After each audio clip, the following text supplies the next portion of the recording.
What's up, Philadelphia sports fans? I am Anthony Pinto.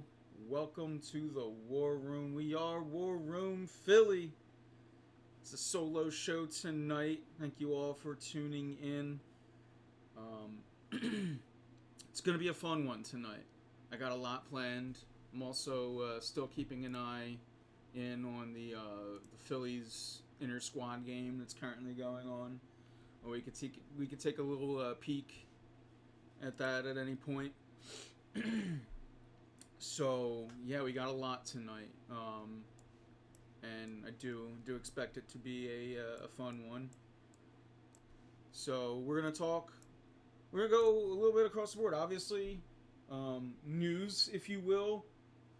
Jason Peters, once again a Philadelphia Eagle. This time at right guard.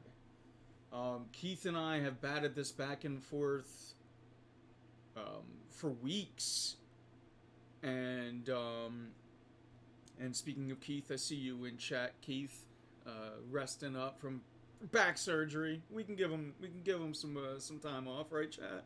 But yeah, rocking the. I don't rock this on show, and I would never wear it when you were here, Keith, for fear that you would see what's on the back, which is my own last name. And maybe even more embarrassing, a Flash Gordon autograph.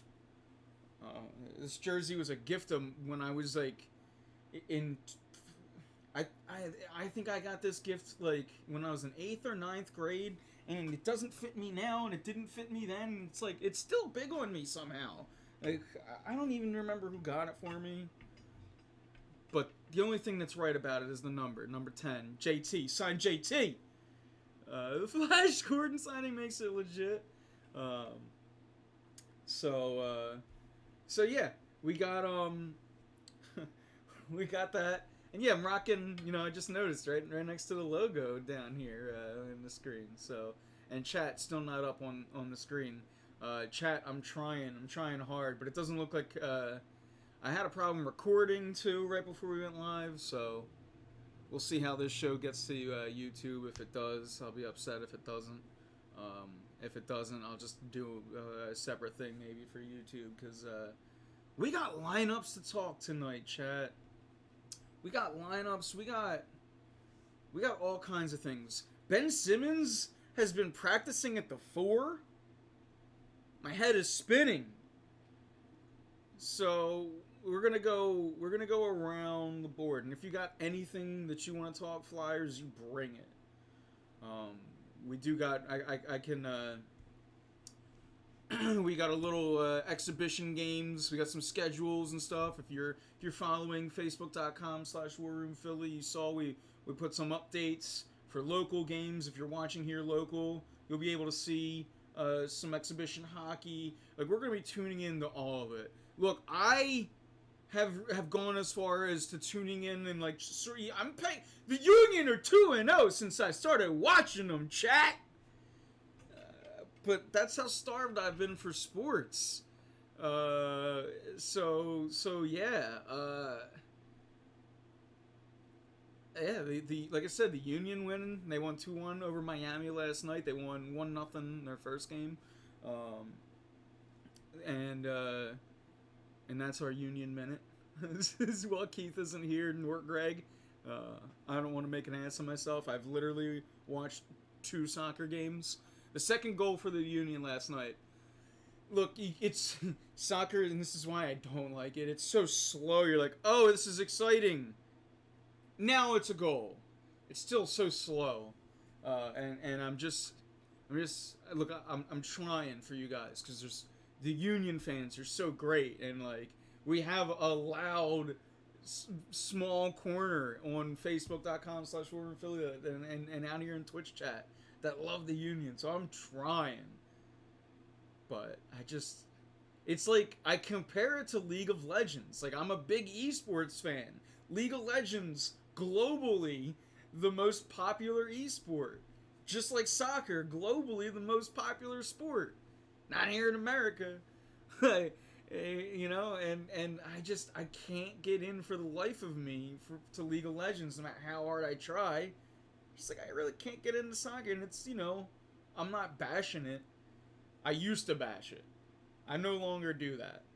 Um, but yeah, I never once want to take joy from any Philadelphia Union fan. If you root for a team that says, look, when there's a Call of Duty team, I'll be like, I'm not gonna watch, but I want the Philadelphia Call of Duty team to win. Like when live events get back up and going, and when we get Fusion Arena, you bet your ass if the Call of Duty League is still around, Philly are gonna get a team. So that's the most soccer you've ever heard me talk, Keith, in the 15 years or so you've known me. Yeah, me and you have known each other since 04, 03, 04, I think. Like, September of our ninth grade year is the earliest you could have known me. But Keith and I became like best of friends in college at Bucks. If I'm not, well, it's not. So it's sort of solo. Joe Keith, as you can see, he's in chat. Malware. That's Keith. And he's doing his best, and he's still, recovering from back surgery. But it's never a solo show, because I always got chat. Looking good in those colors. Aw. Shout out to Jay Ziggy, my, no offense, but my favorite member of chat. How about them Uni? Joe, did you not just see? You missed it! I'll recap, Joe. But I literally just talked soccer for the first time in my life, and I didn't do it sarcastically. And if you missed it, I was talking about how they won 2-1 over Miami last night. They won 1-0 in their first game. I was even talking about how that second goal last night, the cross pass and the little juke, and then it's an exciting play, and it still takes slow to drag out. It's like, but yeah, it's good. I have been so starved for sports that I have even dipped my toe into MLS. So they almost got robbed. Yeah. It was, they escaped with all 3 points. And 2-0, since they returned to play. Should have been 3-1, yeah. But, it's an exciting time to be a Philadelphia fan. You got the Union rocking and rolling. We're all gearing up for the return to play. The Eagles, look, they were in a desperate situation, and signing Jason Peters, in my opinion, was it was like the easy move, right? It was something that, look, Keith and I had bounced back and forth all off season. And it was always like, well, can he play left guard, or can he play guard, or maybe can he move to the right side, or what are you gonna do? And it just became a constant, it just always kept coming back up, and any time you saw anything related to Jason Peters, it was to the Eagles. So,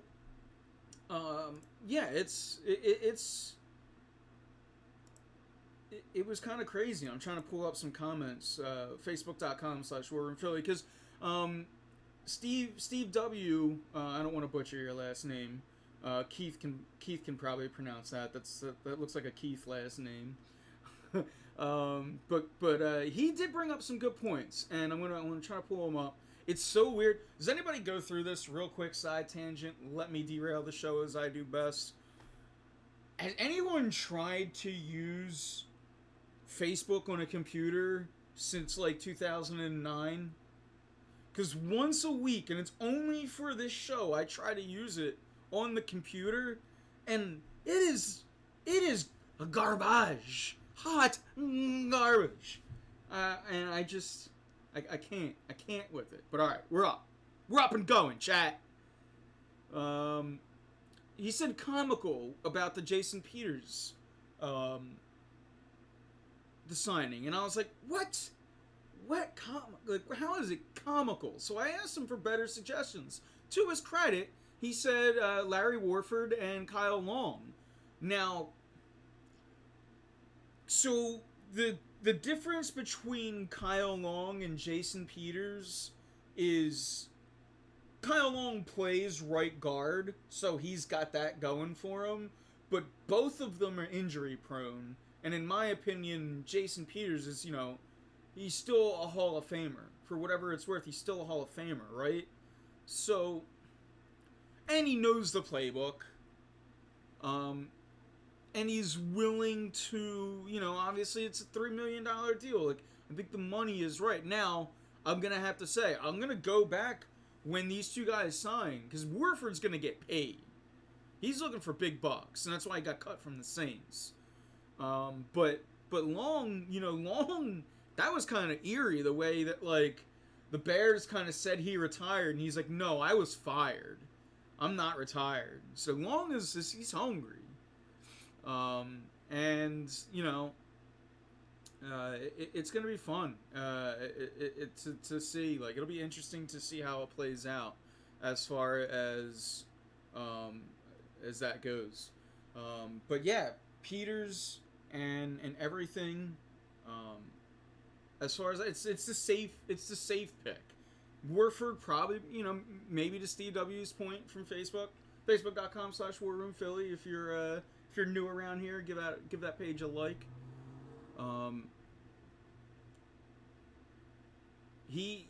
That's where we could go. But the fact that Peters is back and he's willing to play guard it's great, because look, Brandon Brooks goes down, Peters isn't going to be that. You weren't going to replace Brandon Brooks, but what you do have is a little bit of safety. And look, if you can, for lack of a better term, hide Jason Peters, I think right guard is the spot to do it. Maybe left guard is more ideal because of his footwork. And we'll see. Maybe that ends up playing out. Maybe you move. We got Sayamalu at left guard. Maybe you move him over to right guard. It's certainly a possibility. But from what we're hearing now, it's for Peters to play right guard. And in my opinion, look, Peters, even last year, the biggest question with him was his health. And, and that's still going to be it. But as far as speed, strength, like, the dude he stood people up at will. At right guard, you're going to be able to put him there and just play some run plays.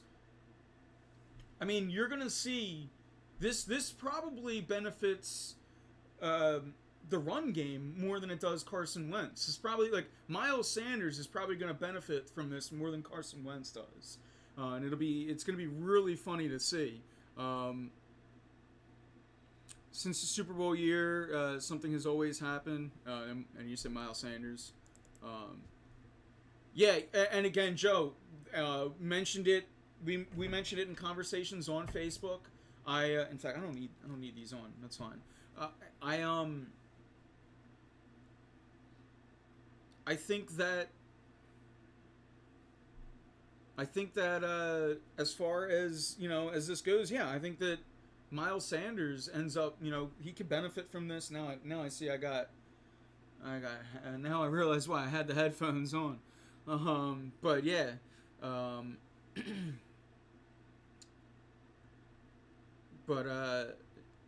chat, I'm gonna start giving timeouts if people start and that includes Joe Hunter.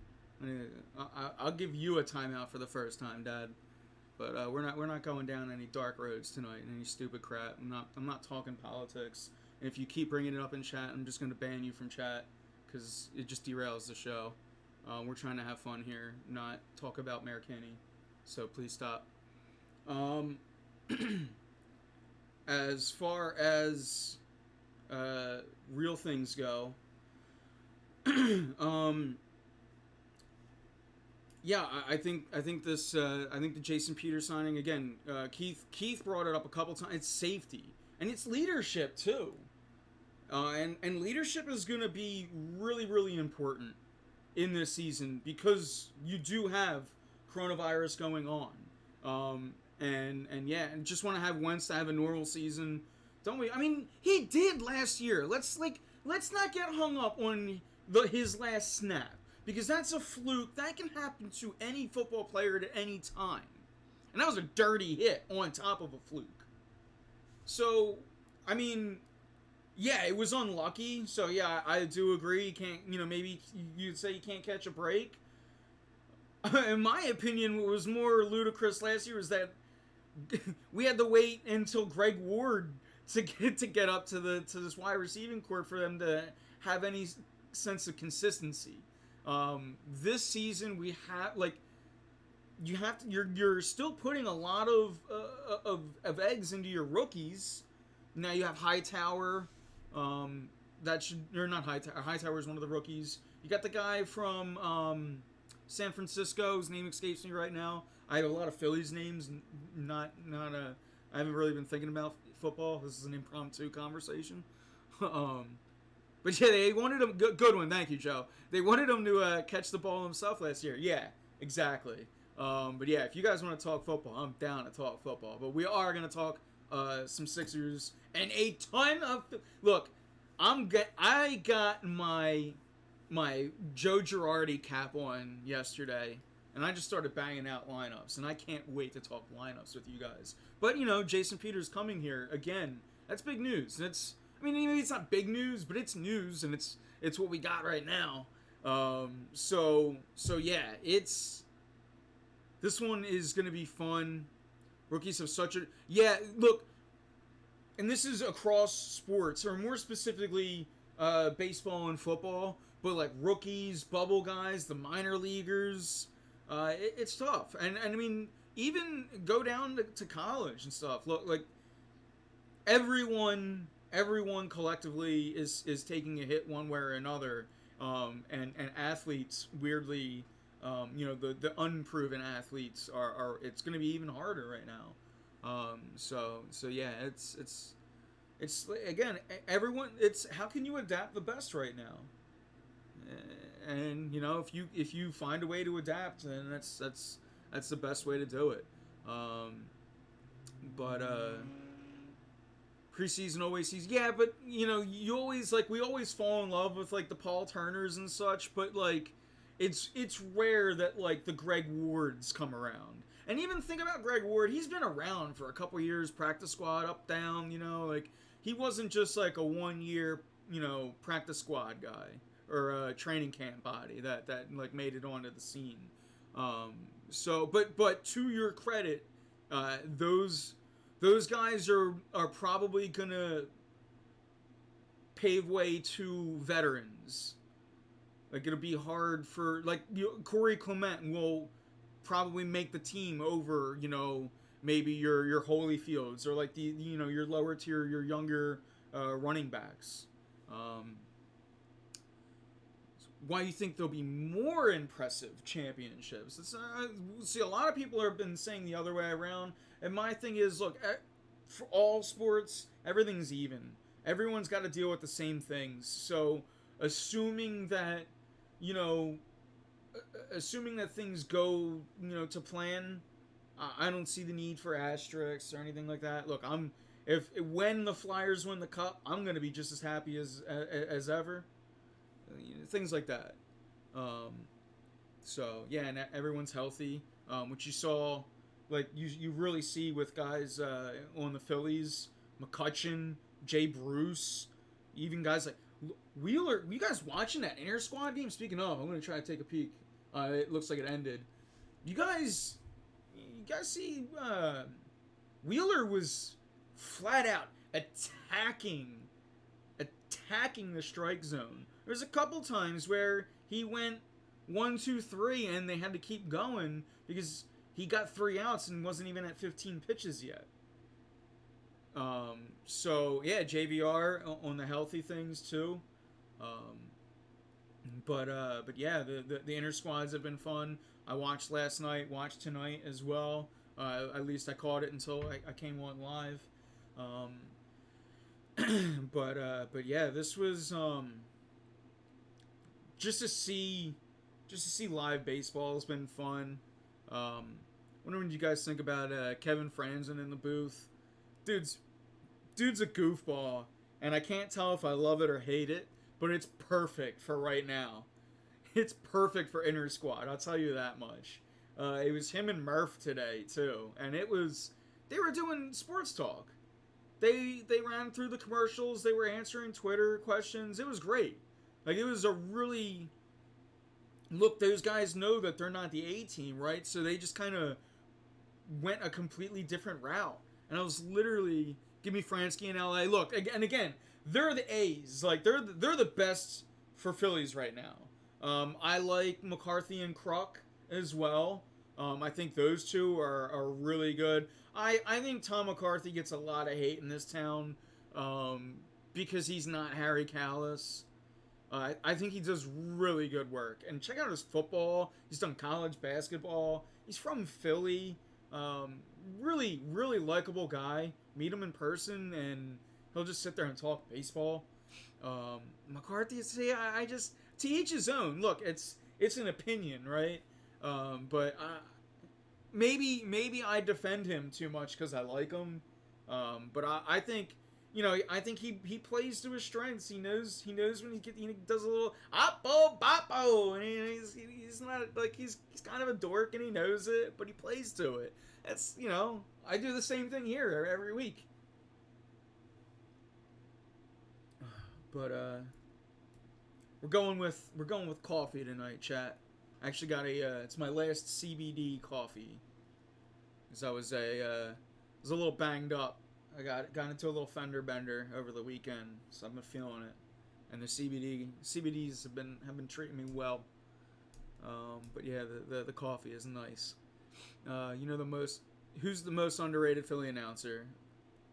Joe, I want to know who yours is without answering.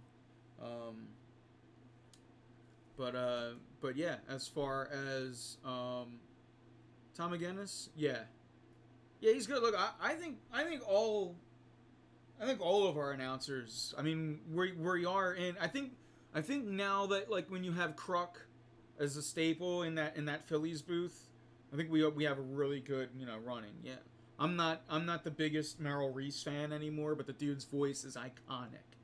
I just think when you're actually listening to an Eagles game and you're listening to Merrill Reese and you're listening to, like, gain information, it's very slanted towards the Eagles, and that's not what a broadcaster is supposed to do.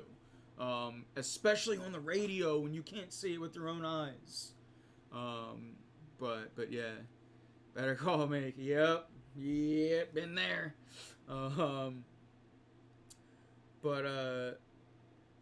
Dude does amazing. Merrill's, yeah, and again, I'm not trying to bash on, like, Merrill Reese is an icon, and it, like, for highlights, for clips, like, if a big Eagles play happens, I'm going to Merrill. I want his clip. I want his, like, because there's nothing more exciting. But like I said, when you're, like, if you, on those rare chances that a diehard Eagles fan like us is in the car, heavens to Betsy, we're not in front of our TV for the game. Even if it's for that, like, that one or two drives while you're on your way home from halftime getting a little grub. It's hard to see what's on the field because he leans a little too hard on the Eagles. And look, for TV, I love that because you'd be able to see it. Like the Phillies announcers can even do that to a certain extent. Same with Sixers and Flyers. Flyers do it a lot. Like, I think it's when Steve Coates was on, in fact, Steve Coates for radio, again, not good because he leans too hard on the Flyers, in my opinion. But Coatesy on TV was great. But I digress. He's up there with Harry. Look, no one's up there with Harry other than Whitey. That's just my opinion. But yeah, while we're talking baseball, we can start talking some real baseball too. Chat. I was bored yesterday and I couldn't play video games because I had a headache. So I just started writing lineups. I got a diamond here. Like, I want I got the diamond. I'm charting out who's playing where. I got Bohms, where I could do it Bohm, what I can do with Bruce, uh, and I got all kinds of lineups. And I want to know yours too. So feel free. Look, we know baseball. It's a fluent sport. And I know I saw on Facebook. I saw a lot of Alec Bohm, and I haven't done any lineups with Bohm, and maybe who knows, maybe we can come up. As I say it, Joe's in chat. Bohm, third baseman. Um, yeah, I don't. First off, Bohm's gonna miss the first week, so that's a big part of why I don't have any Alec Bohm. Because look, I can, in a couple weeks we can keep doing this. So, uh, no, Didi is never gonna play second base. Never, never, not never. Didi is a shortstop. He is a damn near Gold Glover. And Segura is gonna play third, like as far as Joe Girardi said. So I'm just telling you, these lineups are what I think Joe Girardi is gonna do and can do, and also what I want him to do. And again, I kept Alec Bohm out of them because he's got to earn his way on. He hasn't, I haven't seen him in the two inter squad games. He hasn't got a big hit yet. I know it's a small sample size, but he's gonna have to hit his way onto this team. And I think just because fans are excited that he's on the roster, they want to pencil him in the lineup, or because he'll, more than likely make the roster. He'll come off the taxi squad once he can. Then we'll see. But yeah, Keith brings up a great point. Bohm needs to prove it. Then we can, then we'll start penciling him in. We'll have a whole show with Alec Bohm lineups. I'm totally down. But right now, I got a couple, and I wanna know. In fact, I can show us all the. Let's do this. Oops. Here, we can even show chat for a little bit. These are 3 of my lineups. Here, let me just. And you can see 3 of them that I got. And number 1, Kutch, Segura, Bryce, Reese 3rd, JT 5th, Didi 6th, Kingery 7, Bruce 8, Hazley 9. Out of all the lineups I've done, this was the first one that I came up with, and I still think it's my favorite. Segura will be interesting to see in this lineup if he stays at the 2 hole, but let me make the case for him. I'm going to go off of what I saw last year. Now, remember, at the beginning of the season last year, that Phillies lineup, and remember, it's 60 games this year, that Phillies lineup was red hot. And right at the top of that lineup, Andrew McCutchen, who has looked amazing since coming back, and Gene Segura. And you look up at his batting average in a 2-hole last year, I tell you what, I bet you it's close to 300, if not over. So for me, I'm gonna ride those 2 at the top of my lineup until it doesn't work. Now, granted, that might be 7 games in a 60-game season. But if I'm Joe Girardi, and if I'm, analyzing this team, he's going to be closer than I am. But for me, right now, not seeing this team day to day, they're my 1 and 2. I'm ride or die right there. And really, this trend continues with these next guys, unless you want to maybe change up. If you want to split up the righty-lefty-righty. But really, I want Bryce in my 3-hole because I want to guarantee Bryce Harper comes up to bat in the first inning. I want Reese to bat after him because I think he's got the power. And JT in your 5-hole because I think he might be your best hitter overall on the team, which is why you might want to put JT in your 2 hole, which I did in one of my 5 lineups that I have here. Um, so now that's where we are. Now, here's where the wild card, my opinion, of this lineup comes into. Because Didi Gregorius. Didi Gregorius is a guy that can bat 1, 2, 3. He can bat anywhere really in this lineup outside of, your 4 or 5. So Didi, if he's hot, if maybe Kutch isn't hot or Segura, maybe that's when you start moving those guys, moving him up. If you want to keep all of the power, maybe you move Bruce up. I wanted JT after JT to kind of reset. So Didi at 6, Kingery at 7, Bruce at 8 as your second cleanup, and then Hazley as your 9. And it's funny because there's one thing I saw in everyone's lineup, and I have lineups on my phone. This was a popular one. People wanted to give their opinion, so I'm gonna try to give as many as I can without just sitting here staring at my phone. But yeah, this was a fun one. I've got to find screenshots here.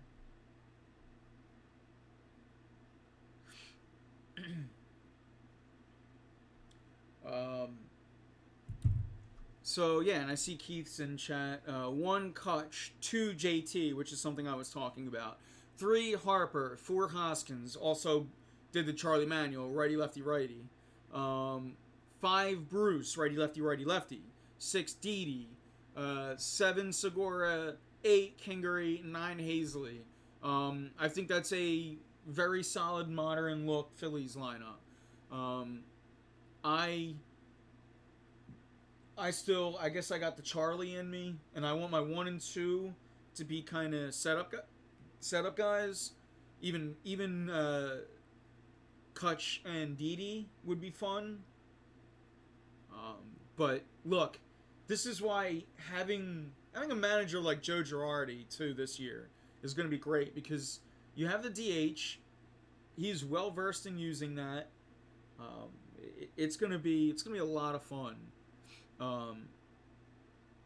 His average disappointed you last year. I'll have to look up that afterwards. But I mean, his average was among the best at catchers, if I'm not mistaken. You have to remember he's a catcher. And his defense is, think about how many people he threw out at second. Has Kingery really earned his spot? I think he's earned playing second base. Yeah. Also over who? I guess if you're gonna make the argument for Bohm, but Bohm still wears number 80. Bohm is a lot longer away from the majors than Kingery was or is. But also Kingery had he had a home run yesterday in the inter squad. I will say this, and I don't want to. I know I've came at this a few times with other players, but Kingery has been in and out of the line. He's really been bounced around a lot. And even through all of that, has played solid defense at numerous positions outside of center field. I really don't think he's the greatest of center fielders, but you can stick him there if you really want to. But I don't know if... he's not an all-star, but... he's better than Forsythe. He's been he's going to be better than most of your options. And I do think at some point you have to figure out what you have. And this is the year. It could be at the end of this year. We're saying you're 100% right. Yeah, 275. That's all I thought Real Muto hit damn near 300 last year. But yeah, thanks for clarifying, Joe. So yeah, that's the one lineup. Then you see number 2, Didi, Segura, Bryce, Reese, JT. Look again, Kutch, and Didi have very similar skill sets, so I kind of just flopped them here. And then you got Bruce, Kingery, Hazley. Number 3 on this list: Kutch, Didi, Bryce, Reese, JT. Kind of saw I'm sort of digging Bryce, Reese, JT 3, 4, 5 this year, in that order. That's, I guess, more of the old school mentality in today's baseball. Keith has, if JT is your best hitter, then he's, by new school standards, you put him 2 or you put Bryce 2. I like my pop to be more in the middle of the lineup. That's why I really like, unless I'm trying something crazy, I don't want Bryce leading off. Certainly never want Reese leading off. But yeah, so you see a couple of those lineups there, and so on. You want Bryce 3 or 4? Yeah, exactly, Joe. I want Bryce and Reese 3 or 4 always, unless JT for some reason is like tearing it, and then I'll move him up, and move players accordingly. But let's see. Another one I did was, and this might be Keith's. I was trying to predict Keith's lineup. Let me see what he did here. I did. Oh no, I didn't have it. I did Didi, JT, Bryce, Reese, Bruce, Kutch, Segura, Kingery, Hazley. So was I? Oh my God, Keith! All I was DD and Kutch from getting you dead on. But that was my lineup. I was like, I want to write one and try to predict Keith's lineup. I knew you were gonna be a stinker and put JT at 2. I knew you were gonna do that. One other one I had: Kutch, Segura, JT, Bryce, Reese, Didi, Kingery, Bruce, and Quinn. I just wanted the Roman Quinn fans to feel left in. Included, I mean, left in. Kutch, Segura, Realmuto, Bryce, Reese, Didi, Bruce. Bruce batting, I'm not opposed to Bruce batting 9th. It's not a bad idea, and it truly can reset the lineup when he hits a home run. So oh wait, you have 1, 2, 3, 4, 5, 6, 7. Oh, I can't count. I just saw Bruce was last and assumed you had him 9th. I can't count. Now I see you're finishing it. Kingery. But just for those people that might be out there, because that's why I had Bruce. I had him 8th on my first lineup because of the second cleanup. So 9th is sort of the same thing but different. Like, yeah, I have like second cleanup, and then I would have like either Hazley or Quinn, because then it would be like they would be my new leadoff after it's Jay Bruce. He's gonna hit a home run 9 times out of 10. The guy's incredible. But if you put Hazley or Quinn or anybody in front of him, and he then hits that home run, he resets it, and Kutch, Didi, Segura, Kingery, whoever you want as your leadoff guy is then again your true leadoff guy. Because that was one of the things that wore on me quick with Kapler. Look, I tried to be fair with Kapler. I didn't get too intertwined with like the ice cream thing, even though that offends me. Spitting out ice cream is like, I don't get offended by much. That offends me. I didn't like get too caught up in all that, but the putting the pitcher in the 8 hole, and like he did certain things with the lineup that would drive me insane. And yeah, that's as far as Bruce. Yeah, I like him as like in the 8 or 9 hole, or again just If you want to put all your power in it, like, send it. I'm okay with that. And that's why I have, in one of these, I have Bruce batting 6th. Because Bryce, Reese, JT, Bruce, in any order, that's tough for a pitcher to go through.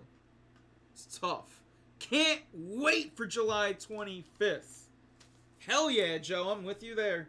Look, I don't know if you guys can tell by the fact that I got 2 notes, and even here I have Spencer Howard, question mark, because that is the big question mark. I really want to, I want to see him in these inter-squad games, because if he can make his way into this rotation, we're set.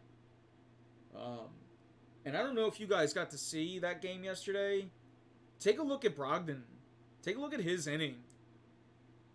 His stuff was nasty. And I can't wait for this guy to come in the later innings and be a setup man. Because I'm sold. He's got closer stuff. I am sold on Brogdon. But yeah, I wanna keep talking a little more lineups. I want to get some more from chat, some more from everyone. Now I gotta be honest, I just have sheets of paper now, and I forget whose is who. But I'm just gonna start reading. I got a couple other ones from people. Kutch, Bryce, Reese, Bruce at 4, JT, Didi, Kingery, Segura, Hazley. And I'm looking at this writing, and it looks like a Pintos, so I'm pretty sure this is the one that Vinny sent me. Kutch, Segura, Bryce, Reese, JT, Didi, Bruce, Kingery, Hazley. There's another one. And then, like I said, people might even try Kingery in the leadoff, and here's one of them. Kingery, Kutch, Bryce, Reese, JT, Didi, Segura, Bruce, Hazley. It's funny, though, because you see all of these lineups are so different. All of them have Hazley. All of them have Hazley 9th. Which speaks to this team. Like, if this team needs anything maybe more than starting pitching, it's going to be a center fielder. And the fact that they're going into this season with Adam Hazley and Roman Quinn as your options at center field, it's laughable. It's absolutely laughable. And the fact that Nick Williams can't earn his way into that race is also laughable. Because he's a guy that, like, in theory would be a great extra outfielder right now. He should have had pop. He could have had speed. It's just a guy that,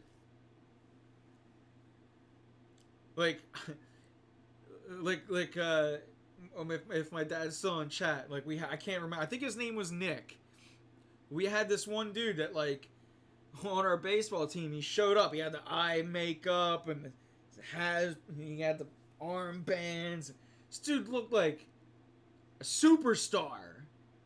He was tall, built.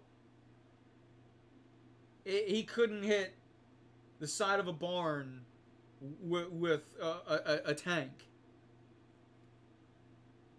Couldn't catch, couldn't throw. That's Nick Williams. Oddly enough, they're both named Nick. I'm pretty sure his name was Nick. I can't remember, though. Back in those T-Rats days. But as far as Alec, I mean, if you guys want, we could do an Alec Bohm lineup right now. Like, it'd be easy. You could do... Honestly, if I'm putting Alec Bohm in the lineup, I'm then going to do myself another disservice. And I'm going to take... I'm either going to do Alec Bohm as... Here's my plans for Alec Bohm. Because I know everyone just wants to... He's my third baseman. He's starting. Now, if it can work out that way, hell to the yes. I hope he presents us with that problem. I hope Alec Bohm is hitting so well that we're like, we have to get him in the lineup. Because that'd be a fantastic problem to have. But you could do Bohm at first. You could sub, you could do. There's ways to get Bohm into the lineup often. Especially because the DH is a thing now. So you can have you can give guys days off. If you want to give Didi a day off, and you put Segura at short or Kingery. In my opinion, Kingery plays second base and center field this year. If he bounces around, whatever else you get out of him, that's great. But until he proves he shouldn't be in the lineup, he's a starter. But you can have Bohm third base, or you could have him. You could have him first base. You could have give Reese a day off. Have him in the DH. But yeah, you could do Bohm at third, Didi at short, Segura at second, Kingery at center field. Now, that opens things up in your batting order, but I do not like Kingery as an everyday center fielder. But yeah, we said the same thing about Dominguez. Are you talking about Sir Anthony when I was talking about Brogdon? Because I mean you're sort of right there, but Dominguez, Sir Anthony, he was more. I mean he's injury like it's not like he's not good. He didn't have stuff. He just hasn't stayed healthy, so that's a whole different issue. And if that starts happening to Brogdon, then yeah. But right now, just seeing him, just watching his stuff, it's nasty. And yeah, it's hard not to get excited for it. Just like it was hard not to get excited for Sir Anthony. But yeah, let's do it real quick. Let's do a Bohm lineup. So chat. Are we all as a collective okay with Andrew McCutchen? With Andrew McCutchen as a number one overall, or not number one, is your leadoff guy? Because for the most part, and I did see that was the one thing I saw in chat.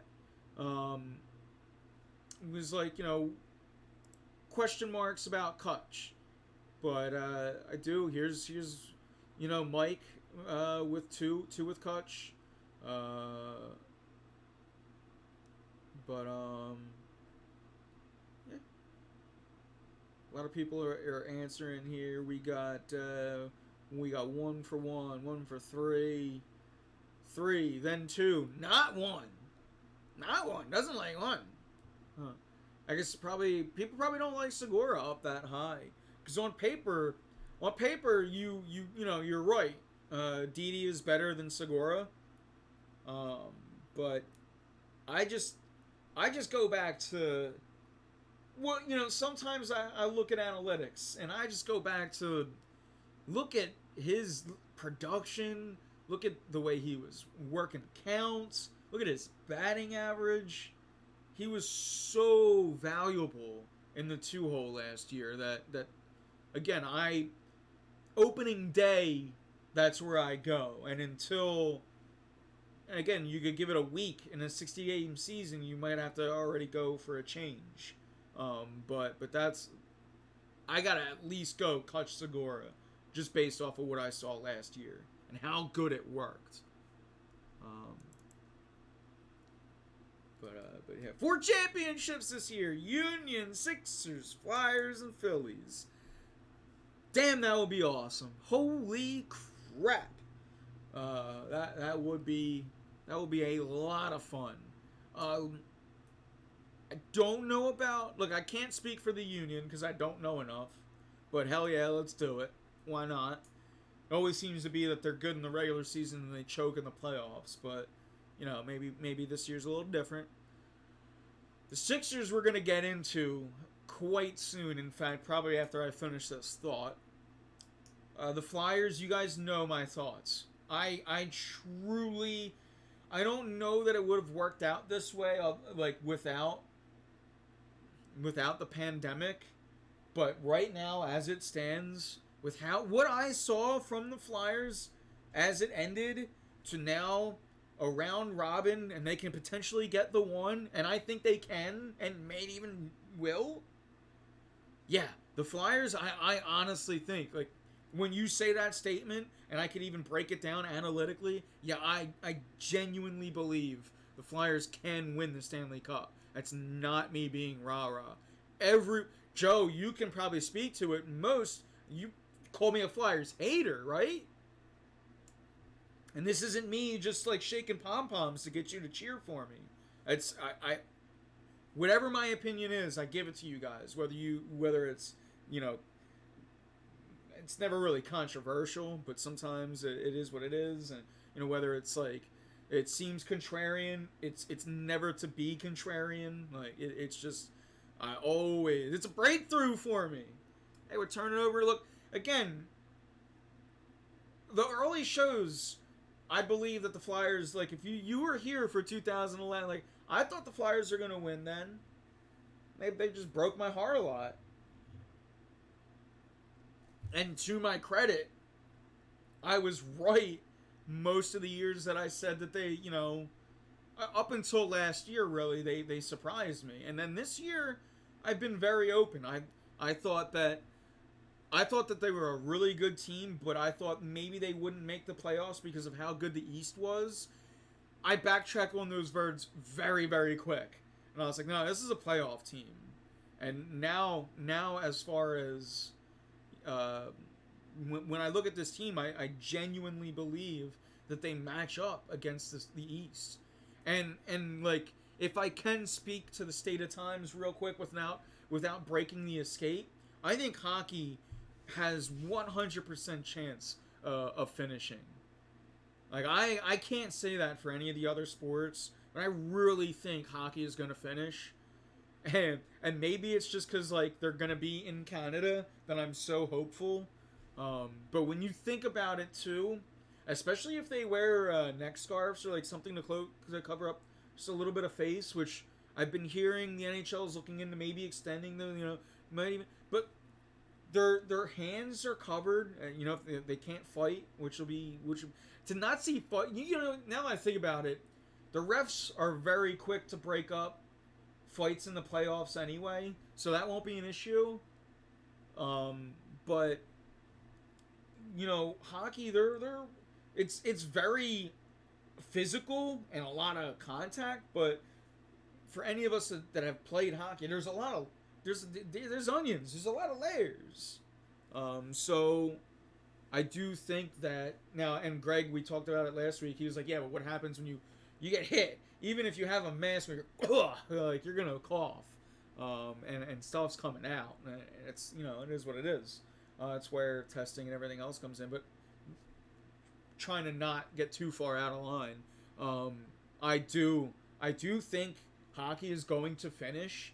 As do I think, a good amount of sports too. By the way, what's up, Steve? Thank you for that subscription. I'm loving it. Twitch Prime. You got Prime back, Steve? You got Prime back? I left Prime and you got it back. But yeah, I'm digging it. Thank you. Excited. It's Pop's account. That is an MVP, chat. That is an MVP. You get on that account, you get that Twitch Prime. If you have Amazon Prime, or if you know someone that has Amazon Prime, you get that account. You take money from Jeff Bezos and you give it to me and or Keith. So yeah, that's clutch. But yeah, thanks for tuning in. Steve's a Yankees / Phillies fan, so he's a huge McCutchen and Girardi fan. So yeah, we've just been talking lineups for days, chat. And yeah, like Joe, like you were saying, and Pirates. That's true. Yeah, you went to Pitt. Yeah, Clutches. That's like he has followed you. It's not even been the other way around. But yeah, he's for until proven wrong, I think he'll be the Phillies leadoff man. And that's something we've been talking about. Um, but yeah, see Joe, before we got off of from the sub, you and Greg, two of the biggest hockey fans. Yeah, and don't count out Keith too. Don't count out Keith. But can't root for the. So Joe, you're right. First off, you're right. You can't root for the Yankees and the Phils. But Steve geographically, he's supposed to root for the Yankees. So the fact that Steve or Calter Todd in chat, so you can like the fact that he roots for the Phillies too is like it's a win. It's like we won him over, because if you now when you try to talk football, Giants Eagles, that's never gonna work, right?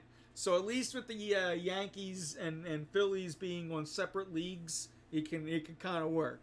But yeah, look, geographically is always like when you were like Steve was, he was born in the middle, the New Jersey area where it's acceptable to root for. Unfortunately, it's acceptable to root for the Yankees and all those teams.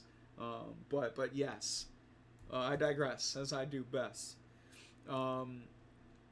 Joe, I totally agree that this Flyers team this year, it's gonna be fun. I really can't wait. I gotta pull it back up on.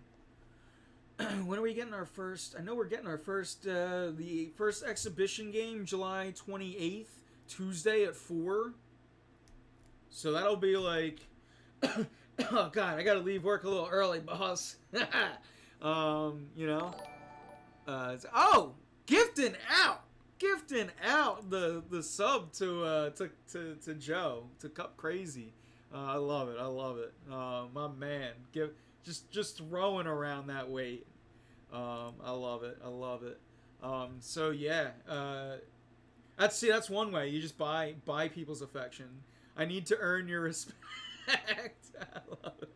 And you can always just drop some of these in chat. But yeah, thank you. Thanks for the sub and the gift. I think that might be the first gifted sub in our channel's history. So that's dope. I love it. And yeah, by all means, everybody that's got them, drop those War Room Philly emotes. Let's say them. But yeah, like I was saying, the first dip, and I got it up here. We're gonna get some exhibition games. I think, did I share it or did I story it? I've been doing a lot more story updates on Facebook. I don't know if that helps anybody. Let me know if it does or doesn't. More importantly, but yeah, the story I did the schedule. Now I can't find it. Let me do one of these and look at my phone for a second, which I hate doing. But I know I have the. So here we go. We'll have this Sunday. These are just some games. Or no, Sunday, July 26th on NBC S Plus. We'll be able to get the Orioles, Phillies versus Orioles. Monday we'll get versus the Yankees, July 28th. And what the hell? This schedule looks a little wonky. Something's messed up here. Alright, so this Sunday it's versus the Orioles. 6. Monday against the Yankees. July 24th, we get Sixers versus Grizzlies. July 26th, Sixers versus Thunder. July 28th, Sixers versus Mavericks. July 28th, again, Sixers versus Penguins. Flyers versus Penguins. Sorry. I was probably a lot harder than it should have been. Just some games that we'll be able to watch and enjoy. Like, how exciting is this? Because, like, look, chat, first of all, huge, huge thank you. Like, the fact that chat has been active throughout this whole shutdown, we've earned our sub badge. Like, our numbers, not only did they not drop, they went up throughout this whole pandemic. Really speaks to you guys as a community and how just friggin' awesome you are. Like, how dedicated you guys are at to sports and to Philly sports. You guys are so friggin' starved that you're watching Keith and I or Greg or like whoever is on, the three of us. Like, you watched us for 4 hours during the NFL draft. Like, shout out to chat during the pandemic. You guys have been the MVP. And it just shows that no matter what those outsiders say, Philadelphia, hands down, has the best fucking sports fans. Hands down. I don't ever want to hear anything other than that. So, thank you guys. By the way, thank you to the Snucka. What up, Kev? Third sub of the day. This is a good show. Not sure any one of the Sixers can skate well enough. I said Sixers versus Penguins. He said, not sure anyone can skate. Yay! Yo, you know what though? On the real, I bet you, Shake Milton. I bet you, Rich. Like, give them time. Ben Simmons is a freak. I bet you those guys are athletic enough. Now, they wouldn't be able to skate with the Flyers. They wouldn't be able to cut. I just realized I was the only person in chat without a sub. Yes, we got all subs tonight. Yeah, now that Steve came in there and just started throwing down the weight and gave out one. But yeah, he's loving the War Room Philly emote. Thank you guys. Thank you, Kev. But yeah, this is it's been a fun one. Just going through lineups really, and just we'll quick recap as far as baseball goes, and then we'll hop in. We'll do some Sixers talk, but the flexibility. Look, we've been sitting here for an hour, or give or take, whatever, and we've came up with so many lineups, and in just so many ways. I still haven't even gotten through all the ones from my phone that people gave me. Here's another one: Kutch, Bryce, Reese, Bruce, JT, Didi, Kingery, Segura, Hazley. Again, we might have said like they're probably overlapping just from how many we've got, but it's great because we've seen flexibility even from fans and what fans think. We've seen a lot of Andrew McCutchen because why not? He's been killing it this spring or summer, and we know what he did. We know, more importantly, what he did was what the Phillies couldn't do without him last year. He got hurt. This team plummeted fast. It was Tom Petty in this bitch. Free falling. It was just bad. So I think that's why, like that for me, that's why Andrew McCutchen is my leadoff hitter. But there's flexibility because we've seen a lot of people want to see Didi up there, Didi Gregorius, and again, Steve as the resident Yankees fan in chat, I'd love to know what he would think about that because you've seen both of those guys at the top of your lineup. So yeah. No.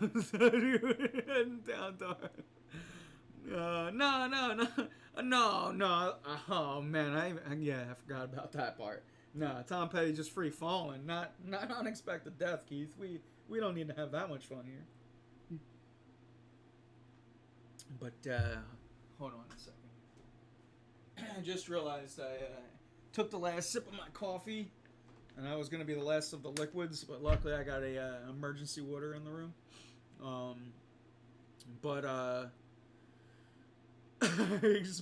Nah, come on, Keith, not me, the worst. the flexibility with this lineup. Segura could be. Segura. Oh, ooh, man. By the way, Keith, you were asking me before the show. Secret Labs is where you go for a chair, but that's second stim check money. But we'll talk off air about other options. I saw right before I went live. I saw your text. We had a button for you. Yeah, we did. Yeah. You know what's funny? I was just talking about how I was talking to someone at work, and he did similar stuff in school, and he was talking about how before his bit they would do like a language warning, and I was like, oh, I had my own drop at Bucks, like the views of Radio Bucks do not reflect, that whole thing. So yeah, we like to have fun here. But as far as this lineup goes, like when you talk about guys like Kutch, Didi, Segura, or Kingery, all four of them, if Kingery can play to his potential, like to be fair, like Kingery doesn't necessarily belong, but he could. All four of those guys have that sort of 1 through 8, or now 1 through 9 with the DH being in play, where you can really mix those guys up, and if one is struggling, you can pop them down. If one is hot, pop them up. Is Nola definitely not playing this year? No, he's reporting to the team. From what I heard, I think he was waiting on results. I believe he had come in contact with somebody, so he was like he's waiting on results. Correct me if I'm wrong, chat, because I could be. It's a very fluid situation. I do believe from everything I've heard, Nola is playing. Wheeler was a question mark, but he was back and he dominated. That's the pound zone, or the strike zone. He was just pounding it yesterday. That was so much fun to watch. I'm a huge Wheeler guy. I was really glad that we sniped him from the Mets. I do think that Nola Wheeler might not be the sexiest or the best 1-2 in the league, but I'll take it. If you could potentially get a Spencer Howard as your 3 there, for the people that are really hopeful about Alec Boehm, that's where I am for Spencer Howard. Because if you could maybe move, him into your 3, you get Arrieta at your 4. Now you're talking maybe Eflin, maybe Velasquez. Now it doesn't become such a log jam at the bottom of just poop. So Spencer Howard is a huge wild card to this lineup. Almost to what Adam Hazley could be, or more Alec Boehm. So yeah, it'll be interesting. And again, you see Brogdon. Like I have, especially after a conversation with Greg, I got a little bit more faith in the bullpen. Now it's gonna be, what's that pitching rotation look like, and how quick can you upgrade at center field? Because I,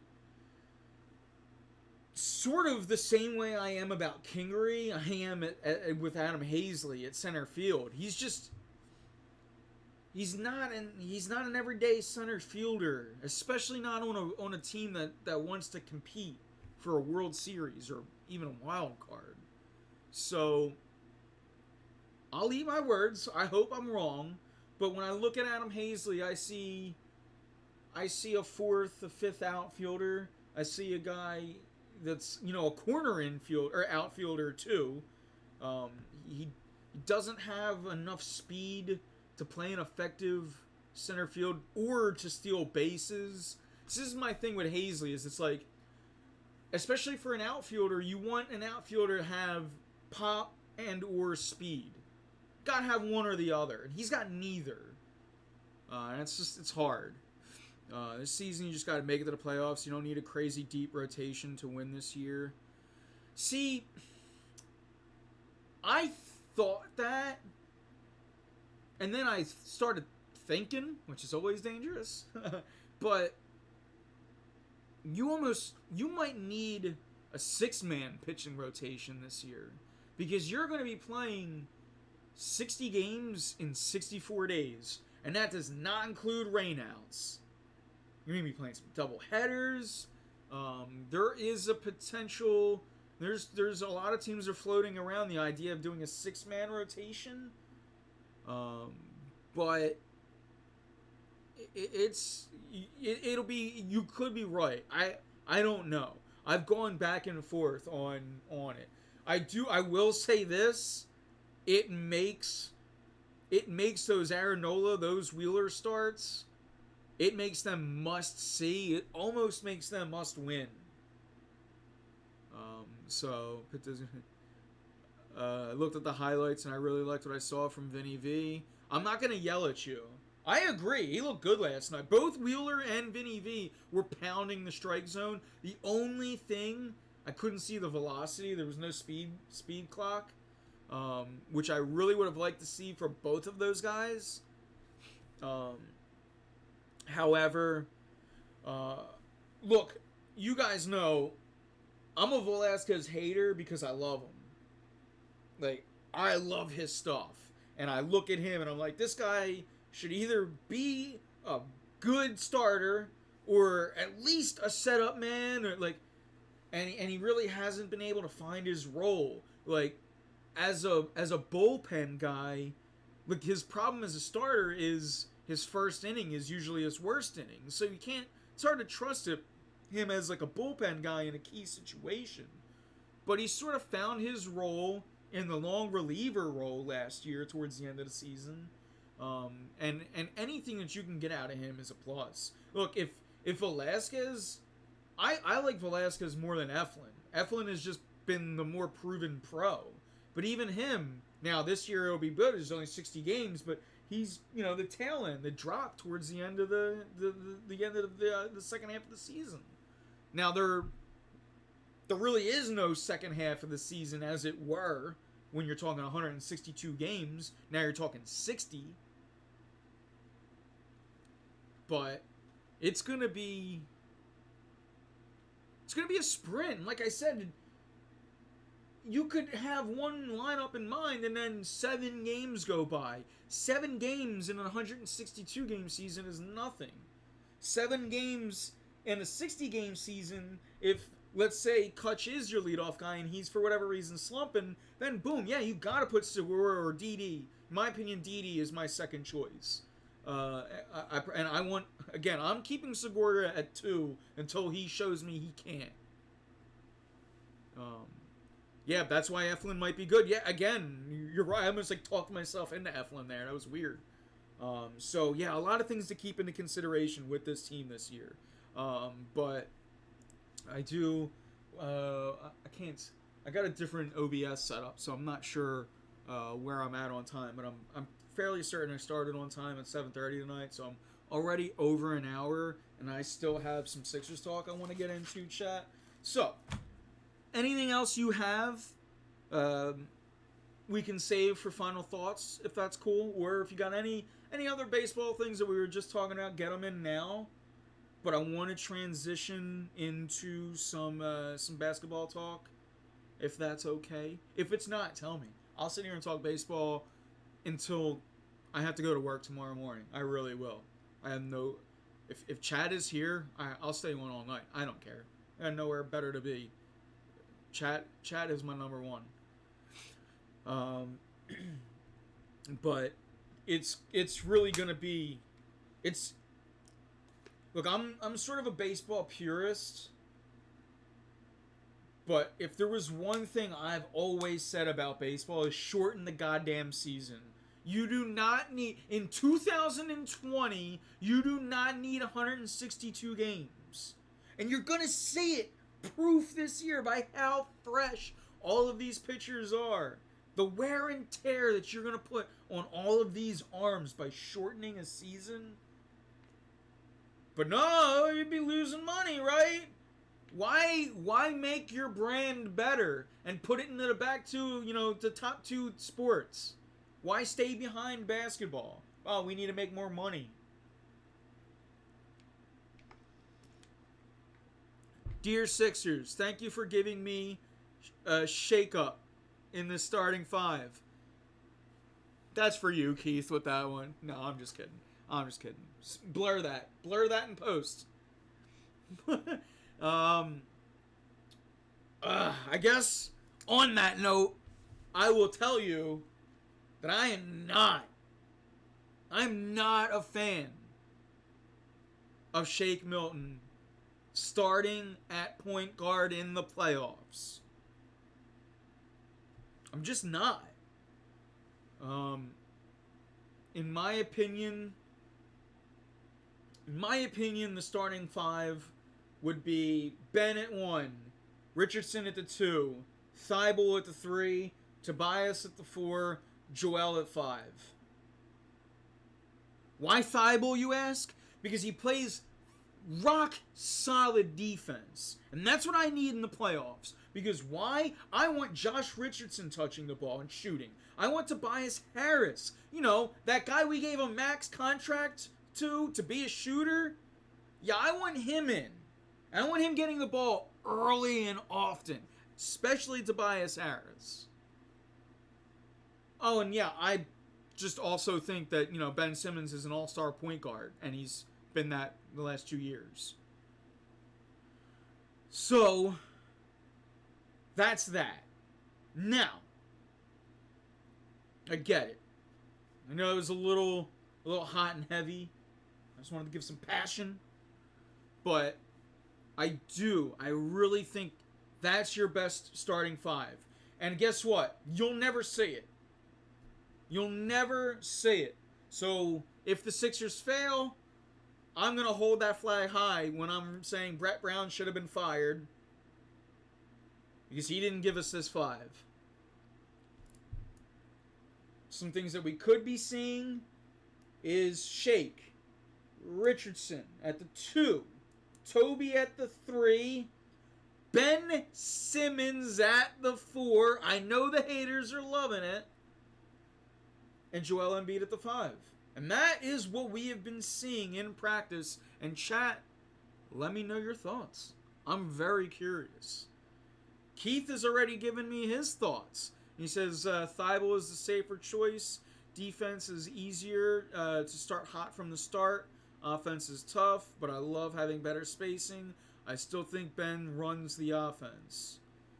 Yeah, he's going to be playing like the point forward in this offense now. And, you know, the ball, if the ball is still moving through him, I do like it a little bit better. And look, if there's one thing we can all agree on, even if you're a Ben hater, you know he can play defense 1 through 5 against anybody, anytime. And on top of that, he's the fastest guy on the court. So, like, even his haters have to acknowledge that. The positionless basketball, that's something that LeBron James, since he has got into the league a little bit before, and, you know, that's what we play nowadays. Think about it. You see Embiid popping threes and hitting them. You see a point guard, you know, under the, like, you just play to your talent. So, with that, comparing sort of the, you have the new lineup. You have Shake, Milton, Richardson, Tobias, Ben, and Joel versus your OG lineup. And we're going to talk about Al Horford. He's not going to just go to the wayside. But, you know, he was in your original lineup was Ben, Richardson, Tobias, Al, and Joel. We've seen that, you know, Ben and Al work. We've seen that Al and Joel work. But I think there's one thing. Offensively, we know that Ben, Joel, and Al Horford, it just doesn't really work.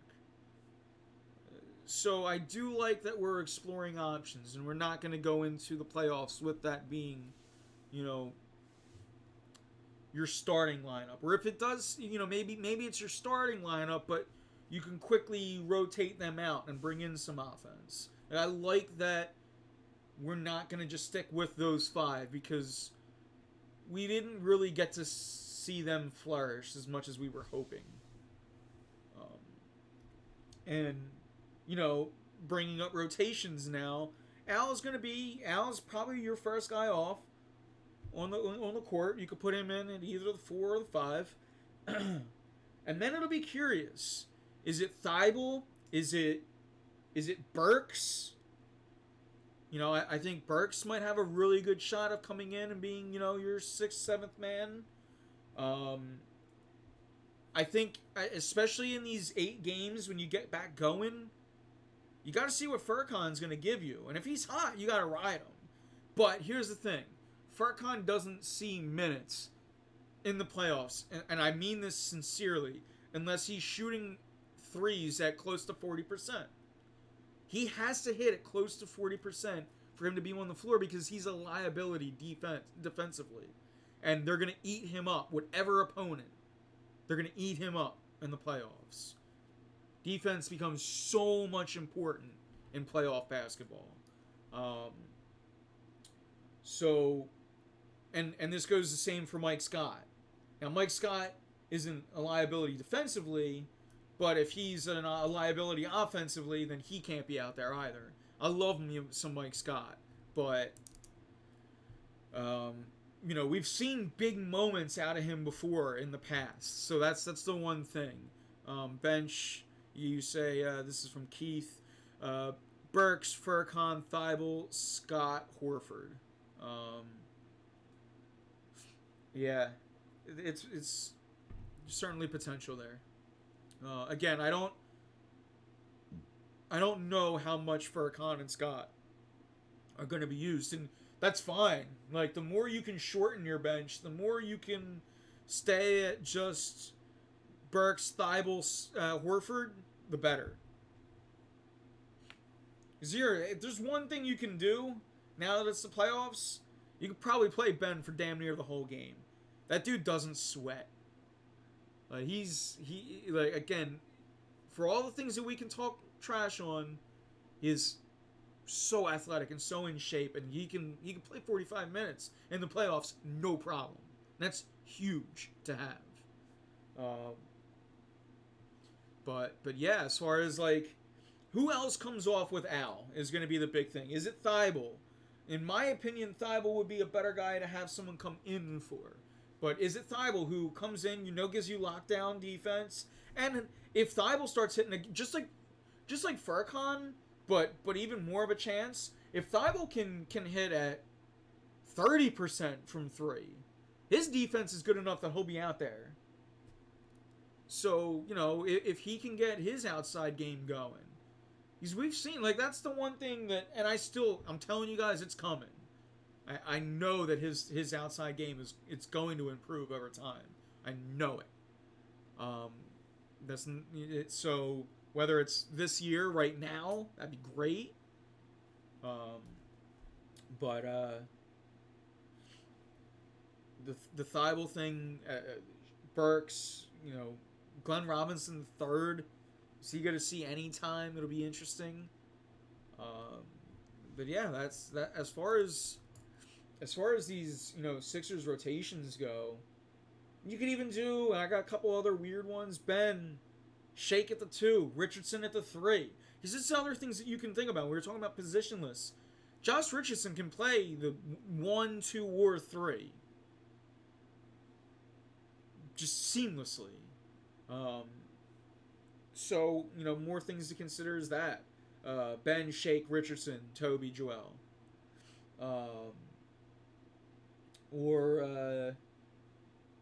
I even have one here. Ben, Burks, Richardson, Tobias, and Embiid. Maybe you just again, that's something you might see mid-game, or maybe something you might see mid-game is a lineup like Burks, Thibault. Maybe you keep Richardson out there. Burks, Thibault, Richardson, Toby, Horford. It might be a 5 that you see out there. As you is you want to rotate people in and out. You want to keep players on the court. You don't want to have like a full, like that was something that has bothered us all season with Brett, was like the hockey line changes, we call them. You can't do that. You can't do that shit in the playoffs. There's no 5-man subs. Like you can't do that regularly. Not, you know, so you wanna get a rotation going and keep guys flowing and have, you know, energy brought in and out, you know, of this lineup organically.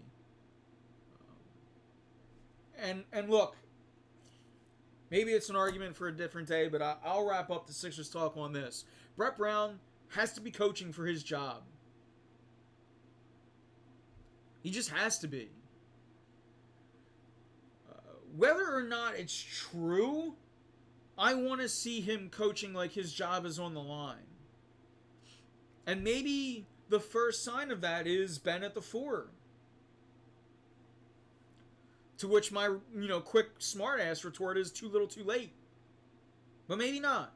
Because look, we were all impressed last year with Brett Brown's coaching during the playoffs. We saw a lot of different looks. We saw this team rally. Remember the game where Jimmy Butler talked about after the game? He got loud and he tore into them. And remember how well they played after that? I think that was in the Brooklyn series. I mean, Brett Brown did a really good coaching job last year. We saw Butler taking the ball up at times. You know, we saw Simmons taking the ball up at times. You saw different looks out of this team. And, you know, obviously we saw how it ended, but we were all pretty damn impressed with how the Sixers matched up with the, you know, NBA champion Raptors. He did things like put Embiid on Siakam, shut Siakam down. And I think this is why we have hope, because of, you know, because of X factors like Embiid, like Simmons. Because we do remember, hey, there's a couple games that this team got up big for, and one of them was against the Celtics, which we'll probably see in the first round. One of them was that Christmas game against the Bucks. I mean, these are guys that you're going to go up against. So, I think the optimistic look is, while most teams were playing, you know, if this is their potential, most teams were already playing at their top potential. So I think a lot of people could see, well, maybe they can't go up, but they could go down. But how about the Sixers? They can't really go down with how shitty their season was. It can only go up. It can only go up. And that's why even Joe earlier said the Sixers are going to be one of the teams that win the championship. I think that's why, and maybe it's because we're sports starved, but we as you know, Philadelphians are really starting to rally and get excited for this Sixers season. And as far as Ben's offense goes, from whatever position he's at, I just need him attacking the rim. I know we love to talk about the threes. I could give a damn if he shoots threes. I need him to take the 12 to 15 footer. I need him to find at least one spot on the floor this year, this playoff run, to do that at. But really, what I need from Ben is I need him to be that triple-double machine that we all fell in love with last year. Attack the rim, hit your free throws from about 70%. And then play MVP shutout defense like he does. The Ben doesn't shoot three things. That's just low hanging fruit. And any radio host that uses that as their main thing, they suck at their job. And I'm better. No, I'm just yeah, but I mean, I truly, I can't, all four of these sports. I mean, football, I know, like, football feels like they're just, oh, no, everything's fine. Yeah, we'll cancel a couple preseason games, everything's fine. Yeah, we won't have fans in the stands, everything's fine. Football, they need to go to New Zealand, where there's no coronavirus, because they know how to lock down. Yeah, go get them in the football island. Get them guys in the same with base. I mean, I really think both of those sports would be a lot better if they went into a bubble. It would make me feel a lot better. But as far as like getting these things going, man, I can't wait. Obviously for hockey and basketball most because it's playoffs. Like I love all four sports basically the same, but playoffs are playoffs, man. That makes everything better. So, yeah, it's a long one tonight, chat. I really appreciate everyone. We got a handful of subs. This has been a really fun show. I can't thank everyone just enough for all the subs and the gifted subs and everything. Chat, you've been killing it. Keith, thank you as a co-host through chat. Everyone as a co-host in chat for that matter. You've all made it so much fun. I can go on as long as I can because of you guys. It's been a really fun show, as of all of these throughout the last few weeks and everything. Again, I can't believe that we're just sitting here talking sports through a pandemic as much as we are. I love you guys. Any final thoughts or anything? Now's the 2-minute warning. I'm going to make it a quick 2-minute warning though, because it's been a long one tonight. My voice is raspy. Any final thoughts? Anything I missed? I'm drawing a blank. Just thank you guys all for the support for Keith and I. It means the world to us. Keith, looking forward to having you back next week. Hoping your back is all right. Continuing your road to recovery. Again, as I always say, health is first here. Thank you guys all for tuning in, both live and on demand. With that, I am Anthony Pinto, and we